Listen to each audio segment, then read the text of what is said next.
आज का हमारा टॉपिक है राष्ट्र संघ व संयुक्त राष्ट्र संघ के बीच में तुलना। यह क्वेश्चन बहुत ही इम्पोर्टेंट क्वेश्चन है।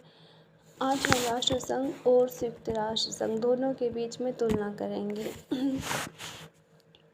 जो दोनों को में बीच में तुलना करने के लिए हम इनकी समानताएं, दोनों की समानताएं भी देखेंगे कि दोनों के बीच में क्या क्या समानताएं हैं और दोनों के बीच में क्या क्या असमानताएं हैं।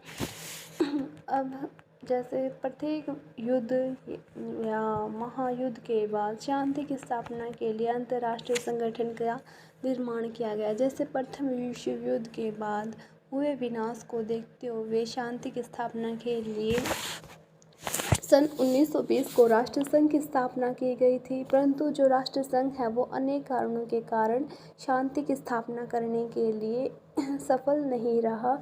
इसीलिए दूसरा विश्व युद्ध हुआ और दूसरे विश्व युद्ध के बाद शांति की स्थापना के लिए सन 1945 में 24 अक्टूबर को संयुक्त राष्ट्र संघ की स्थापना की गई।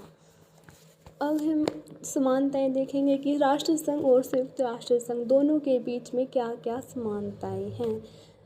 फर्स्ट है उत्पत्ति के आधार पर कि जो राष्ट्र संघ और संयुक्त राष्ट्र संघ है दोनों की उत्पत्ति का आधार एक समान है। दोनों की उत्पत्ति है वो किसी महायुद्ध या विश्व युद्ध के बाद हुए विनाश के बाद शांति की स्थापना के लिए की गई थी। जैसे प्रथम विश्व युद्ध के बाद 10 जनवरी 1920 को राष्ट्रसंघ की स्थापना हुई और दूसरे विश्व युद्ध के बाद 24 अक्टूबर 1945 में संयुक्त राष्ट्र संघ की स्थापना की गई। नेक्स्ट पॉइंट है कि प्रकृति के आधार पर कि जो राष्ट्रसंघ और संयुक्त राष्ट्र संघ दोनों की प्रकृति का आधार एक समान है। राष्ट्रसंघ की तरह जो संयुक्त राष्ट्र संघ है वो भी सर्वोच्च राज्य नहीं है। दोनों के पास निर्णय लेने की कोई बाध्यकारी शक्ति नहीं है। दोनों ही संगठनों को व्यक्तियों के संबंध में कानून बनाने, कर लगाने और व्यापार व्यवस्था स्थापित करने, अपनी सेनाएं रखने का अधिकार नहीं है। इसीलिए दोनों ही संगठनों की प्रकृति का आधार एक समान है। संरचना के आधार पर यह इसका नेक्स्ट पॉइंट है कि संयुक्त राष्ट्र संघ की संरचना राष्ट्र संघ से मिलती जुलती है। वास्तव में जो संयुक्त राष्ट्र संघ के मुख्य और सहायक अंगों का निर्माण करते समय राष्ट्र संघ के संगठन से बहुत प्रेरणा ली है। संयुक्त राष्ट्र संघ की जो महासभा है, सुरक्षा परिषद, अंतर्राष्ट्रीय न्यायालय, सचिवालय, राष्ट्र संघ की साधारण सभा, परिषद, अंतर्राष्ट्रीय न्यायालय तथा सचिवालय का ही प्रतिरूप है। अर्थात जो संयुक्त राष्ट्र संघ की महासभा है तो उसमें राष्ट्र संघ में क्या है, साधारण सभा। संयुक्त राष्ट्र संघ में सुरक्षा परिषद है तो उसमें राष्ट्र संघ में परिषद है। संयुक्त राष्ट्र संघ में अंतर्राष्ट्रीय न्यायालय है तो राष्ट्र संघ में भी अंतर्राष्ट्रीय न्यायालय है तथा संयुक्त राष्ट्र संघ में सचिवालय है तो राष्ट्र संघ में भी सचिवालय है। फिर नेक्स्ट पॉइंट है इसका कि उद्देश्य के आधार पर भी संयुक्त राष्ट्र संघ और राष्ट्र संघ दोनों एक समान हैं। उद्देश्य की दृष्टि से दोनों संगठन एक समान है। दोनों संगठनों का उद्देश्य क्या है कि जो अंतर्राष्ट्रीय शांति और सुरक्षा की स्थापना करना है।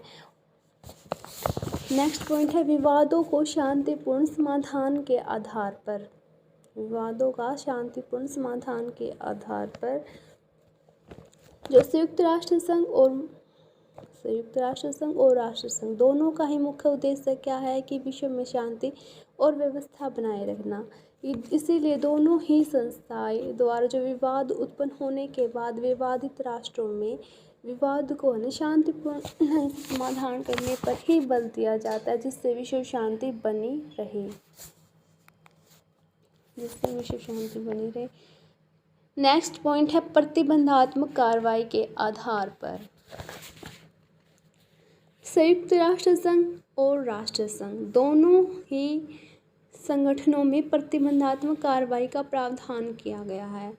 पहले तो दोनों ही संगठनों में यह व्यवस्था की गई है कि विवाद का समाधान शांतिपूर्ण ढंग से किया जाए।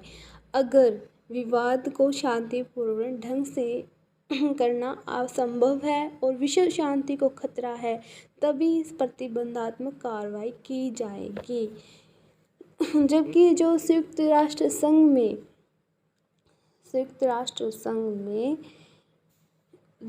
संघ में केवल आर्थिक प्रतिबंध की व्यवस्था की गई थी, लेकिन संयुक्त राष्ट्र संघ में आर्थिक प्रतिबंध के साथ साथ सैनिक प्रतिबंध की भी व्यवस्था की गई है। नेक्स्ट पॉइंट है शक्ति गुटों का शिकार। राष्ट्र संघ और संयुक्त राष्ट्र संघ दोनों ही महाशक्तियों के गुटों का शिकार बन गए थे। जैसे राष्ट्र संघ के असफलता का मुख्य कारण क्या था कि महाशक्तियों का गुटों में विभाजन था। राष्ट्र संघ के समय जो गुटबंदी है वो फ्रांस और जर्मनी में थी। इसी प्रकार संयुक्त राष्ट्र संघ के समय भी सोवियत, रूस तथा अमेरिका दो महान शक्तियाँ थी, जिनकी वजह से यूएनओ है जो संयुक्त राष्ट्र संघ शीघ्र ही निर्णय नहीं ले पाता था। नेक्स्ट पॉइंट है भावनात्मक दृष्टि से। संयुक्त राष्ट्र संघ तथा राष्ट्र संघ दोनों ही भावनात्मक दृष्टि से समान हैं।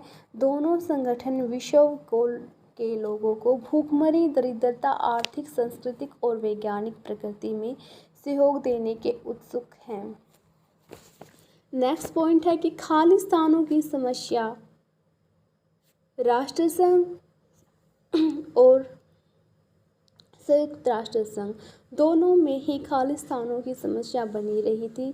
जैसे राष्ट्र संघ है शुरू से लेकर अंत तक खालिस्तानों की समस्या बना रहा, संयुक्त राष्ट्र संघ में भी यह समस्या देखी गई। राष्ट्र संघ में जैसे अमेरिका की अनुपस्थिति तथा और संयुक्त राष्ट्र संघ में 1971 तक सोवियत संघ की अनुपस्थिति खटकती रही है। अमेरिका के राष्ट्रपति की भूमिका, यह मोस्ट इम्पोर्टेंट पॉइंट है इसका। जो राष्ट्र संघ और संयुक्त राष्ट्र संघ दोनों की स्थापना में अमेरिका के राष्ट्रपतियों का महत्वपूर्ण भूमिका रही है। राष्ट्र संघ के निर्माण में महत्वपूर्ण भूमिका अमेरिका के राष्ट्रपति वुडरो विल्सन की है तथा संयुक्त राष्ट्र संघ के निर्माण में अमेरिका के राष्ट्रपति रूजवेल्ट की महत्वपूर्ण भूमिका रही है। नेक्स्ट पॉइंट है कि विजेता राष्ट्रों की भूमिका के आधार पर भी संयुक्त राष्ट्र संघ और राष्ट्र संघ दोनों ही संगठन एक समान है।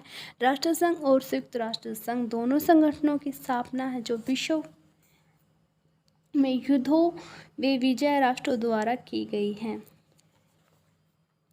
नेक्स्ट पॉइंट है कि सदस्य राज्यों के चंदे पर निर्भर है। यह बात सत्य है कि जो संयुक्त राष्ट्र संघ और राष्ट्र संघ दोनों ही संगठनों का अपना कोई आर्थिक आय का स्रोत नहीं था। दोनों ही संगठन अपने सदस्य राज्यों के चंदे पर निर्भर करते हैं।